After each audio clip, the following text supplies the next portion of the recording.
You are the 484 and a person so. Onyame sunsum ne na hoden enka ho na enka ho dia na aha matrano attention TV na attention TV so dia na University so dia University so dia na onyame ani onyam na ehwe so na hwe so dia adoye ne homobode fiwe mu ene wo na maka kire in some prison for say enche meba ho na meniomu abeton sadidi omoton safran me no ma asori officer kotu onyame inshira na medi nchi akase ensoma se moni adwuma den ne adwuma pa oyema oman egana nyame onhira na mema onyame ehira officer koto wi ama nchia me ame papa na merita jehu akaboa at the third papa nyame sunsun ne ahoden enka wonsa na papa enne oba matrasia mesran kwatenten ene nyansa odi bidom me no onyame nkoswara ema obi no ma won trase che mamichia papa apostle kojo safo kantanka na papa michiao na mamichia kana mpenfo nyina na mamichia opemso na piao sabi aburu sabi nyado na anapai unkwaso onyame ahoden ne kwantenten na owura oman asanteman wura yeserema nkwatenten ani asodwe na nature miensa bi wasase so a okotiro ma nan bi wasase so akoto ntimi transase so asase awia emframa ensu okoti sanyama nan ya ntimi transase so awia ema seed ewo ehata asase after seed na wo no asase ejigu asase ensu enso ema yedi pedua no ema ye ni pedua na emucho afi emframa eyade a ede asodwe ba na tini aha eya sensitive mepese obe like page no wa share na wa to boas wa change man mo musu yasin ombo achidom University Foundation na University Foundation so ni dia na adoye ene homobo ena kama me fa the telephone number entutwa na apia wado ebiye 0548 302985 me amatrasi me ne obekasa me the prophet Erica Kosentwi na telephone number is 0543 41 91 60 next line here 0553 40 62 or for me say nature baako nan eni kura wa asase wi so awia ono no boma wo dua bura na wa ma na dwan na wo na watimi anyi bi adibanku wanya bi asan dua na asase nso age atu na wa receive that seed no na wa keep ama na wa ma na ba ye aduane afem frama abo afafurum na buroni ndoba ni nyina obi anwan den atono na afi nsuo enso so ya no ama ni petuam atwe orofo aha aya attention TV na attention TV ni dia mami chia ye ex-president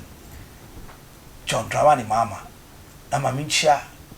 na Ekufuado mami chia Alan na onyame sunsun enna hode enkan ho orofo tie na tie ni yi ne ama matras nyina ya de ba akopɛ hwade menwu se menua sofo bi sebe aburu sebe nyaado abetra social media so akase yankasa ye wo fa Akrobeto AK who knows tomorrow ye wo fa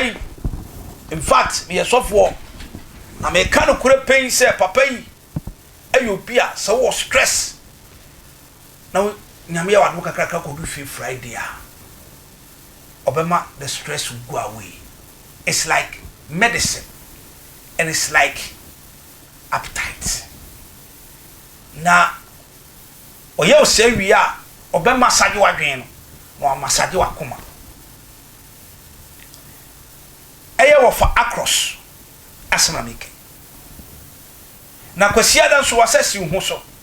na the blood for no kra no ka eye me de say sender obeka no say send a and moving na waka abapai wa mo asere na wa mo you stress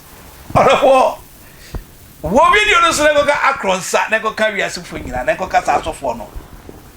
na ma wo se ye nua asofo bi asabetafra che social media bafo no obehyen komato wo fa akrobeto so se sabi manokokotwea nyame fa cheme se akrobeto ebenya kazet enu na mi hu ya me ne sofo no nyawe sofo me su play so we trofo sofo me su play so we trofo desam mama mo na we nim say na ema asofodie aya asefem hwe media mi mremu sa radio force hefuna ye interview sabe jama mo nya ni papa bi ni mbekasa omo chene ne so mama ka nana mo nya ni papa bi e mbekasa me nkaso nya ni po but who can some ko wana fomfom who say who twatro this month first month we atare nsan ka ye hye black na akola so for tuanufu ano wodi koja ba uti tesa oba sha Akrobeto honkom uwie so o se yenko bisa emeritus apostle engineer kojo safo kantanka otene ho o se yenko bisa krache so wanu nsuo enwo ya enya apostle safo adwaye so wanu nsuo nwo ya enya apostle safo kojo safo ne kantanka engineer wa na dwaye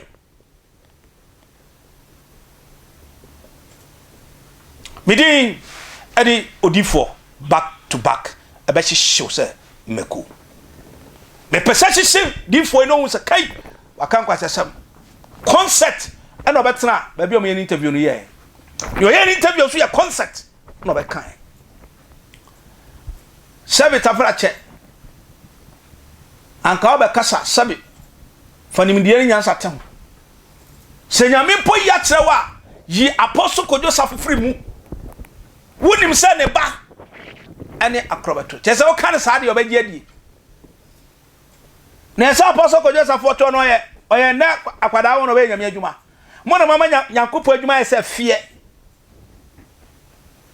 sofo maba ede nkura sesem no wei ana de be perfem Akrobeto na de be perfem wo efia ofim wa hye honkom awie efia ofim wa hye honkom awie ana gona ne boaye fo sofo me ame no kasai me se me din ade odi for back to back abesi shi sebeko me papa ene na nam retire jewu akaboa the third nti me wo ho ba bia me fire me se wo say we ye trofo me se wo say ye trofo ya me toka me toka me drive week ni ma na me nya accident me ba bia me na me yiri nyina wo me ba bia ekranti me ba toka ye to accident ka ho hwa mama kasa bi Akrobeto onyanwu yo wonim djuma Akrobeto di woni pa akomam ene wadwenim sofo me ka kira wonim djuma Akrobeto na dwen mu nyama o yifri ni pa dwen ni pa akomam obama wasere sabi oyire krama ubu afunu Akrobeto ba no we take his stress ukun ama ni yire bu afunu na Akrobeto de sede odin kabom e de abafie no mo nyina wotete ho mo nkasa mo beta Akrobeto kana no we asem no we asre sofo me pa cha upefema ma me nkiro infantini office national theater kokoji wo todokunu kochi national theater ni mo obi be fafo no atwa no ba e trend mo dua pototo ma yaka no krencha sofo wo feto ede no me sudi mi djuma Akrobeto di wa manfo fiefie mu Akrobeto adia dia kodu international world ama brofo no kra ni achi ama brofo no pressure e perform wama brofo no akoma tom yam wama brofo no ehunsampa. We have a legend in Ghana. We have a powerful man who knows tomorrow. Akrobeto nama, the comedy and the laughter has go far. Don't bring yourself to Akrobeto. Abranti, what's what them money person wash your home come? What's what them carpenter phone yo? Mason phone yo? Chesa Akrobeto na fi se oye obia oye okita etinti wo de fa ho dia obenya di opoa anu nsuo ensan ya enya apostle kojo safo adwaye ma me kasa m kiro ma wenyo first and last se wonnim na sam be di sansam hunu bi mu a meye wade a ewo meye wade a wo wiram fi ani hwenfa ebi na agi pikan ye agrada abi apetes every snap on this social media what the post be patch on bo ye a betu fu sampa wa ya de onkono papa ne chawo na mu Akrobeto ma ye sere o be hye na onkomo na wi akotwe so e de akwa no wawu na ka sampa di fo no be kan wo ye fake ko ja ne kura bo timi so nya machio wo bo ko ja na ho ye hu ana o ko nya ba na interview si wa bu ni sa so mu ni sa ba ne hu we are concert pa aha ay attention TV midin ediodi for back to back ebe hihyew semeko orofo ya me kan se to boase empere ho enhye ho akonfo onyame sunsun se me kan kire se bosum ya ire kwawie no patar tuntum na hye me be ka asem ni weekend mu se ye ne ababa captain smart abo black wa mo captain mo odi Captain Modio. Hey! Captain Smart, we are too much. You too. Ha! Mebeka Sabro, which is it Friday? Monday morning. Na me hear on your TV. Na Captain one black. One my workers so be up black. You too, Captain. Captain, uniform. When we say, I know my Ghana. Aya ko ka captain wa sem so bewu aboko jan oti oh mini awon waju won form sofo waju won